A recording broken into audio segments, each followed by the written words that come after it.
এই মুহূর্তে খুশির মেজাজ নিয়ে পড়ানোর কোনো ইচ্ছা নেই, কারণ ভারতের ইতিহাসে যে ঘটনাটা ঘটেছে অত্যন্ত নিন্দনীয় এবং ধিক্কারজনক ঘটনা। তোমরা জানো ভারতের ইতিহাসে কাশ্মীরে যে জঙ্গি হামলাটা ঘটেছে, তার জন্য সত্যি হাসি খুশির মেজাজে পড়ানোর ইচ্ছা থাকার কথা নয়। তবু আমার কর্তব্য আমাকে করতে হবে, সেই জন্য ক্লাসে ফিরতে হবে। তো যাই হোক, আজকের ক্লাসটা আমি যে করাচ্ছি সেখানে প্রথম আজকে স্টার্ট যেটা বলেছিলাম তোমাদেরকে, যে অর্গানিক ক্লাস শুরু করব।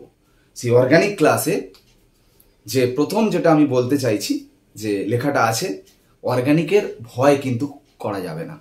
কারণ অর্গানিকটা অ্যাকচুয়ালি 11-এ অনেকে পড়নি বা অনেকে পড়েও দেখা গেছে অনেক গ্যাপ আছে। তো সেই কারণে আমি ক্লাসটা এমনভাবেই করাবো যাতে সেই গ্যাপগুলো থাকুক বা না থাকুক আমি কোনো কিছু না ভেবেই 12-এ ভাববো 11-এ কিছু শেখনি, সেই ভেবেই আমি অর্গানিকটা করাবো। কিন্তু অর্গানিকের এক একটা ক্লাসকে কিন্তু ভেঙে দুটো করে ক্লাসে করাতে হবে। দেখো ওইগুলো তো সহজে, ইনঅর্গানিক ফিজিক্যালগুলো বাকি চ্যাপ্টারগুলো তো এমনিই তো সহজে হয়ে যাচ্ছে অনেক কম তাড়াতাড়ি। অর্গানিক দুটো মাত্র চ্যাপ্টার, তো সেটাকে একটু ভেঙে লেন্দি করতেই হবে। তার কারণ এটা কনসেপ্ট পুরো ক্লিয়ার রাখতে হবে এবং হার্ড বলবো না, এটা পরিশ্রম করতে হবে কিন্তু। তবে ভিডিওটা ভালো করে দেখো, দেখলে কিন্তু যা করাচ্ছি এইটুকু করতে পারলেই একদম পুরো ফুল মার্কস পাবে, এটুকু গ্যারান্টি দিতে পারি। যাক, আজকে halo alkane halo arene class 1-এতে আমরা ফিরছি। তো প্রথম আমি বলবো যেটা হ্যালো অ্যালকেন হ্যালো অ্যারিন কি। দেখো, হ্যালো হাইড্রোকার্বন, একটা কম্পাউন্ডের মধ্যে হ্যালোজেন থাকবে, হাইড্রোজেন থাকবে, কার্বন থাকবে। হ্যালো অ্যালকেন মানে অ্যালকেন, মিথেন, CH4। তো মিথেন যদি CH4 হয়, হ্যালো মিথেন কোনটা? CH4Cl। কি করে হয়? কার্বনের তো টোটাল 4টে হাত, তো এখানে 4টে H আর Cl, 5টা হাত হয়ে গেল। যদি বলি ডাইক্লোরোমিথেন, তুমি কি লিখবে? CH4Cl2, তাহলে কার্বনের 6টা হাত হয়ে যাচ্ছে। মানে যে কটা হ্যালোজেন তুমি দেবে অ্যালকেনে, সে কটা হাইড্রোজেনকে বের করে দিতে হবে, প্রতিস্থাপন করতে হবে, সাবস্টিটিউশন করতে হবে। তার মানে মিথেন CH4, মিথাইল ক্লোরাইড বা হ্যালোমিথেন মানে CH3Cl, মানে একটা Cl ঢুকলো মানে একটা H বেরিয়ে গেল। ডাইক্লোরোমিথেন মানে CH2Cl2, দুটো Cl ঢুকেছে বলে দুটো H বেরিয়ে গেল। বোঝা গেল ব্যাপারটা? তো এইভাবে হ্যালো মিথেনের দেখো classification on the basis of number of halogen atom, এগুলো সব দেখো halo methane. CH3F, CH3Cl, CH3Br, CH3I। Fluoromethane, chloromethane, bromomethane, iodomethane, এগুলো ডাই হ্যালোমিথেন। আচ্ছা, হ্যালোমিথেন মানেই মনো হ্যালোমিথেন, মনো ক্লোরোমিথেন, মনো ব্রোমোমিথেন, মনো আয়োডোমিথেন। মনো কথাটা বলতে লাগে না। এগুলো ডাই হ্যালোমিথেন, এগুলো ট্রাই হ্যালোমিথেন। দেখো 3টে করে হ্যালোজেন আছে। ঠিক আছে, বুঝতেই পারছো? হ্যালো হাইড্রোকার্বন বা হ্যালো অ্যালকেন, অ্যালকেনের মধ্যে হ্যালোজেন ঢুকেছে। এটা হ্যালো অ্যারিন। কেন জানো? অ্যারিন মানে কি? Aromatic compound. অ্যারোমেটিক কম্পাউন্ড মানে প্রথমেই আমাদের মাথায় চলে আসে বেনজিন। এর ফর্মুলা কি? C6H6। তাহলে এর মধ্যে যদি একটা হ্যালোজেন দিই, মানে বেনজিনের মধ্যে Cl দিলে তার ফর্মুলা কি হবে? C6H5Cl, কারণ একটা H কমে গিয়ে একটা Cl ঢুকছে, এর নাম ক্লোরোবেনজিন। এই তো, এটা একটা হ্যালো অ্যারিন, এটাও হ্যালো অ্যারিন, এটাও হ্যালো অ্যারিন, এটা মনো হ্যালো অ্যারিন, এটা ডাই হ্যালো অ্যারিন, এটা ট্রাই হ্যালো অ্যারিন। আরো ডিটেইলসে বলবো স্টেপ বাই স্টেপ। ঠিক আছে, তো প্রথম জানতে হবে on the basis of CX বন্ড। X মানে হ্যালোজেন। হ্যালোজেন সরাসরি যে কার্বনের সাথে অ্যাটাচ থাকে তাকে বলা হয় আলফা কার্বন। ঠিক আছে, আলফা কার্বন কিন্তু বুঝতে হবে। হ্যালোজেন যে কার্বনের সরাসরি অ্যাটাচ তাকে আলফা কার্বন বলে। একটা জিনিস তোমরা জানো নিশ্চয়ই, আমি তবু বলবো, যেহেতু আমি বললাম যে 11-এ শিখেছো বা সেখানে আমি কিছু জানার দরকার নেই, আমি একদম প্রথম থেকেই বলবো, কোনো কার্বন যদি 4টি সিঙ্গেল বন্ড থাকে সেটা sp3, কোনো কার্বন যদি দুটো সিঙ্গেল একটা ডবল থাকে sp2, কোনো কার্বন যদি একটা ট্রিপল একটা সিঙ্গেল আর দুটো ডবল থাকে তাকে বলে sp। তাহলে দেখো, হ্যালোজেন সরাসরি যে কার্বনে যুক্ত আছে আলফা কার্বন, এখানে এটা আলফা কার্বন, এখানে এটা আলফা, এখানে একটা আলফা। এখানে সবকটা আলফাতে দেখো 4টি সিঙ্গেল বন্ড, মানে সব CsP3X। এখানে আলফাতে দেখো দুটো সিঙ্গেল একটা ডাবল, আলফাতে দেখো দুটো সিঙ্গেল একটা ডাবল, মানে এটা তার মানে বুঝতে পারছো এটা sp2, এই কার্বনটাও sp2, মানে এখানে আলফা কার্বনটা sp2, মানে ওই জন্য CsP2X ভাগের মধ্যে পড়ছে। আবার এর আলফা কার্বনে দেখো ট্রিপল বন্ড আছে, মানে CsPX। এবার CsP3X এর 4জনই। এবার কি হচ্ছে দেখো, এই CsP3X এর মধ্যে আর কোনো ডাবল বন্ড ফরবন্ড কিছু নেই। এই CsP3X এর মধ্যে আলফা কার্বন হয়তো ডাবল বন্ড ফরবন্ড কিছু নেই, থাকবে কেন? কারণ আলফা কার্বনের সঙ্গে 4টি সিঙ্গেল বন্ড মানে sp3 এর মধ্যে পড়ছে CsP3X। কিন্তু আলফা কার্বনের পাশের কার্বনে দেখো একটা ডাবল বন্ড আছে, তখন তাকে বলা হয় অ্যালাইলিক হ্যালাইড। এর নাম অ্যালাইলিক হ্যালাইড, অ্যালাইলিক। আর যার কোনো কিছু নেই ডাবল বন্ড, সেটাকে বলে অ্যালকিল হ্যালাইড। আর আলফা কার্বনের পাশের কার্বনে বেনজিন রিং থাকলে তাকে বলে বেনজাইলিক, বেনজাইলিক। আর আলফা কার্বনের পাশের কার্বনে ট্রিপল বন্ড থাকলে তাকে বলে প্রোপারজিলিক হ্যালাইড, মনে রাখতে হবে, ঠিক না? তো এখানে দেখো আলফা কার্বনই ডবল বন্ড আছে, এটাকে বলে ভিনাইলিক। এখানে আলফা কার্বনই বেঞ্জিন রিং আছে, একে বলে অ্যারাইল, এটার কোনো নাম নেই। তো এইভাবে নাম করা হয়েছে। তাহলে CH3 সবারই আলফা কার্বন sp3, এর সবারই আলফা কার্বন sp2, কিন্তু তার মধ্যে ভাগ কি? এইগুলো ভাগ, এইভাবে মনে রাখতে হবে। এবার আমি একটু ছোট্ট করে জিনিস দেখাবো, ডিগ্রি। দেখো আলফা কার্বন থেকে যদি একটাই কার্বন চেন বেরোয় সেটা 1 ডিগ্রি। এটাও আলফা থেকে দেখো একটাই কার্বন চেন বেরিয়েছে 1 ডিগ্রি, এটাও 1 ডিগ্রি। এখানে আলফা থেকে দেখো এক্স সরাসরি যে কার্বনের সঙ্গে অ্যাটাচ থেকে আলফা কার্বন বলে, তার থেকে দেখো দুটো কার্বন চেন বেরিয়েছে, জন্য 2 ডিগ্রি। সেক বলে 3 ডিগ্রি, আলফা থেকে 3টে কার্বন চেন বেরিয়েছে, 3 ডিগ্রি বা টাট। 1 ডিগ্রি আলফা থেকে যে একটা কার্বন চেন বেরিয়েছে, এখানে দেখো কার্বন চেন পুরোটাই এরকম চলে গেছে, ওটাকে বলে নরমাল। আর যার আলফা থেকে একটা কার্বন চেন বেরিয়েছে 1 ডিগ্রি, বাট শেষে গিয়ে দুটো ভাগ হয়েছে তাকে বলে আইসো। যার শেষে গিয়ে 3টে ভাগ হয়েছে তাকে বলে নিও। এক্সেপশন একটাই, এটার আলফা থেকে দুটো কার্বন চেন বেরিয়েছে মানে সেক হওয়ার কথা, মানে 2 ডিগ্রি, কিন্তু এটাকে আইসো বলা হয়, এর নাম আইসোপ্রোপাইল। অ্যাকচুয়ালি 3টে কার্বন থাকলে এই নামটা করা, এটা সেক হওয়ার কথা, কিন্তু 3টে কার্বন যেহেতু এর নাম আইসোপ্রোপাইল গ্রুপ বলে, আইসোপ্রোপাইল হ্যালাইড।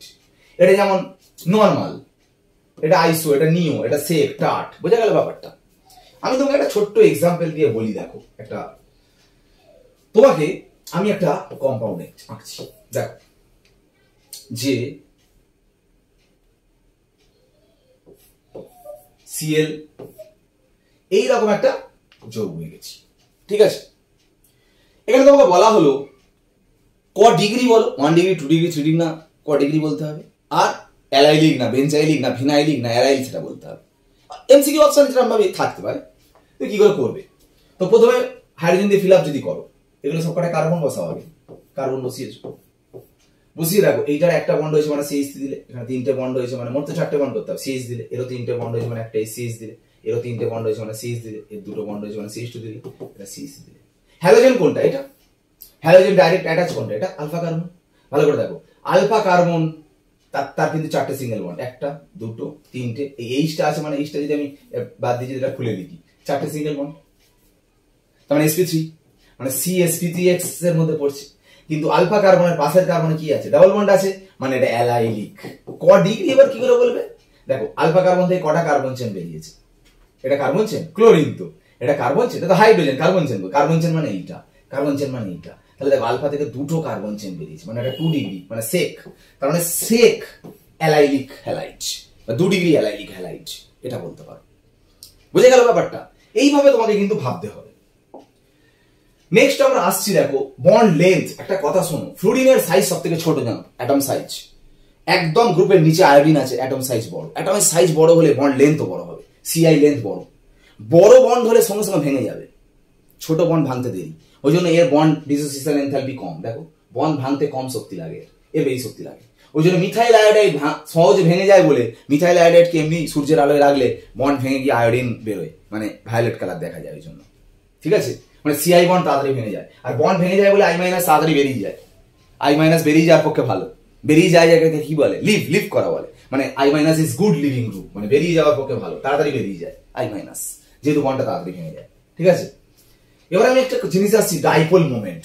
ডাইপোল মোমেন্ট মানে মিউ ইকুয়াল টু ED, ই মানে চার্জ, ডি মানে ডিস্টেন্স। একটা কথা বলি, হ্যালো অ্যালকেন গুলো যে আছে, এই বন্ডের ইলেকট্রন এই যে টেনে নিচ্ছে, টানছে বলি মাথায় ডেল্টা মাইনাস ডেল্টা প্লাস আসছে, মাথায় যে চার্জ গুলো আসছে এগুলোকে বলা হয় ই। আর এই যে বন্ডের বন্ড লেন্থ ডিস্টেন্স, এটা বলা ডি। তাহলে বলো কার ই বেশি? ফ্লুরিন বেশি টানে, ওই জন্য এর ই বেশি। আর ডিস্টেন্স কোনটার বেশি? এর বেশি। তাহলে এর ই বেশি, এর ডি বেশি। তাহলে ই আর ডি এর গুণফল কার বেশি? ই আর ডি মাল্টিপ্লাই করলে কার বেশি? বলা খুব টাফ, প্র্যাকটিক্যালে আসতে হয়। তো দেখা গেছে এটা বেশি, CH3Cl সব থেকে, তারপর CH3, তারপর CH3 সাথে, মানে E D E into D করলে দেখা গেলে এটা হাইয়েস্ট, এটা সেকেন্ড হাইয়েস্ট, এটা থার্ড হাইয়েস্ট, এটা ফোর্থ। এটা মনে রাখতে হবে তোমাকে, ঠিক না? এইবার আমরা একটা ডাইপোল মোমেন্ট নিয়ে আলোচনা করছি। ডাইপোল মোমেন্ট মানে অ্যাকচুয়ালি যেটা ভাবতে হবে তোমাকে, নেট ইলেকট্রন মানে ডিসপ্লেসমেন্ট, ইলেকট্রনের নেট যে ডিসপ্লেসমেন্ট হচ্ছে, নেট ইলেকট্রনের সরণটাকে বলবো আমরা ডাইপোল মোমেন্ট। এখানে কেন ইডি করেছি জানো? ই আর ডি। সব হ্যালোজেন গুলো দেখো আলাদা আলাদা, এখানে সব হ্যালোজেন আলাদা আলাদা, দুটো সেম হ্যালোজেন দিয়েছে। তাহলে এখানে ইডি করে লাভ নেই, এখানে ভাবতে হবে যেটা সিএল আর বেঞ্জিনের মধ্যে নিশ্চয়ই সিএল বেশি ইলেকট্রোনেগেটিভ, ও ইলেকট্রন টানবে, মানে টানবে নিচের দিকে টানছে, ওপরের দিকে যাচ্ছে, এও তাই টানবে। বাহ, তাহলে দুজনেই টানছে, খুব ভালো কথা। জানো নিশ্চয়ই সিএল এর মাথায় লোন পেয়ার থাকে, এই লোন পেয়ার ইলেকট্রন থাকলে জানো এই লোন পেয়ার ইলেকট্রনটা এখানটা পড়ে একটা ডাবল বন্ড করবে, আর পাশে ডাবল বন্ডটা কি হবে, ভেঙে এইখানে চলে আসবে, মানে এটাকে রেজোন্যান্স বলে। রেজোন্যান্সের ক্রাইটেরিয়া কি ছিল, এই ক্রাইটেরিয়া, এর মাথায় নেগেটিভ চার্জ বা লোন পেয়ার থাকলে, নেগেটিভ চার্জ বা লোন পেয়ারটা এখানটা পড়বে, মানে সিঙ্গেলটা ডাবল হবে, আর পাশের ডাবলটা ভেঙে তার মাথায় চলে যাবে। দেখো এই ক্রাইটেরিয়াটা ফিল আপ হচ্ছে, সিঙ্গেলের পাশে ডাবল আছে, এখানে কিন্তু হবে না। লোন পেয়ার থাকলে, লোন পেয়ারটা নয় পড়লো, পাশের ডাবলটা উঠবে কি করে, ডাবল তো নেই, সিঙ্গেল বন্ড। মানে এই যে রেজোন্যান্স হচ্ছে বলে তার মানে সিএল এর ইলেকট্রন এই দিকে আসছে, তার মানে এদিকে আর একটা ইলেকট্রন তার মানে ফ্লো হচ্ছে, দুদিকে ইলেকট্রন ফ্লো হচ্ছে, এর একদিকে। তাহলে আমাকে ধরে কেউ যদি একদিকে টানে, উল্টো দিকে টানে, তা আমি তো সরবো না, আর কেউ যদি একদিকেই আমাকে টানে তা আমি সরে সরে চলে যাবো। তাহলে ডিসপ্লেসমেন্ট মানে সরণ কোথায় বেশি হচ্ছে, এখানে, ওই জন্য মিউটা হাই। সেম এখানেও দেখো, এটা ইথাইল ক্লোরাইড, এটা ভিনাইল ক্লোরাইড, এখন নামগুলো বলি, এর নাম ক্লোরোবেনজিন, এর নাম সাইক্লোহেক্সাইল ক্লোরাইড, 6টা কার্বন, সাইক্লো হেক্স মানে 6টা কার্বন বলে সাইক্লো, হেক্স বলছি, আর রিং বলে সাইক্লোহেক্সাইল ক্লোরাইড। এর নাম ইথাইল ক্লোরাইড, এর নাম ভিনাইল ক্লোরাইড। ইথাইল ক্লোরাইডে ক্লোরিন এদিকে টানছে, এখানেও ক্লোরিন এদিকে টানছে, কিন্তু এখানে ক্লোরিনের লোন পেয়ারটা দেখো রেজোন্যান্স করছে এইদিকে, এখানে রেজোন্যান্স করার গল্প নেই, এই জন্য উল্টো দিকেও আরেকটা যাচ্ছে, এইদিকেও টানা হচ্ছে, এইদিকেও টানা হচ্ছে, এই জন্য মিউটা কম, এর একদিকে যাচ্ছে বলে মিউটা হাই। এইভাবে ডাইপোল মোমেন্ট কার বেশি, ডাইপোল মোমেন্ট কম, সেটা বুঝছো, বুঝতে পারলে? আমি আর একটা এক্সাম্পল দিয়ে শেষ করব, যেটা বলাটা দরকার ছিল তখনই। ধরো আমাকে এখন হঠাৎ করে একটা কম্পাউন্ড লিখতে দিল, ধরো তোমাকে বললো যে নিও পেন্টাইল ব্রোমাইড এর ফর্মুলা লিখতে দিয়েছে। তুমি চিন্তা করবে কি, ব্রোমাইড মানে বিআর লিখবে, একটা কার্বন লিখে বসে আছো।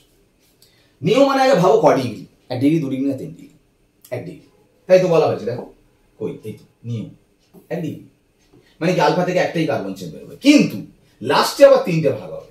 তাহলে তুমি ভাবো লাস্টে যে 3টে ভাগ হবে, 3টাকে লিখে নাও, লিখে নিয়েছো, এবার মাঝখানে কার্বন দেবে, কিন্তু মোট কার্বন কটা, 5টা পেন্ট, তাহলে 1 2 3 4 5 অলরেডি তো হয়ে গেছে, তাহলে মাঝখানে জুড়ে দেওয়ার কার্বন নেই। এবার যোজ্যতা পূরণ করলে এখানে CH2 হবে, এটা C, এটা CH3, এটা CH3, এটা CH3। কেউ যেন আমার বললো না এটা 3 ডিগ্রি, কে বললো? হ্যালোজেন যে কার্বন আছে আলফা, আলফা থেকে তো একটাই কার্বন চেন বেরিয়েছে, দেখো একটাই কার্বন চেন। তুমি আর বলো এই তো হাইড্রোজেন গুলো খুলে, এটা হাইড্রোজেন, এটাকে যদি খুলে লেখে, ভালো করে বোঝার চেষ্টা করো, কেউ যদি এটাকে এরকম ভাবে লেখে বলবে ও স্যার এই 3টে কার্বন চেন, কার্বন চেন কোথায়, কার্বন চেন একটাই, এগুলো তো হাইড্রোজেন, হাইড্রোজেন ধরবে না, কার্বন চেন একটাই বলে এটা 1 ডিগ্রি, কিন্তু শেষে গিয়ে 3টে ভাগ হয়েছে বলে এর নাম নিও। ঠিক আছে, এটা তোমাকে বুঝতে হবে। এইভাবে বিভিন্ন পারবে, মানে যা যা দেবে মোটামুটি পারবে। ঠিক আছে, আমরা এর পরের ক্লাসে একদম ক্লাসে ফোকাস রাখো হ্যালো অ্যালকেন, হ্যালো অ্যারিন, বিশেষত হ্যালো অ্যালকেনটা ফার্স্ট করবো, প্রিপারেশন নিয়ে ফিরছি, ডিফারেন্ট প্রিপারেশন, একটা ক্লাসের মধ্যে টোটাল হ্যালো অ্যালকেন প্রিপারেশন একদম করিয়ে দেবো। ঠিক আছে, ভালো করে চ্যানেলে ফোকাস রাখো।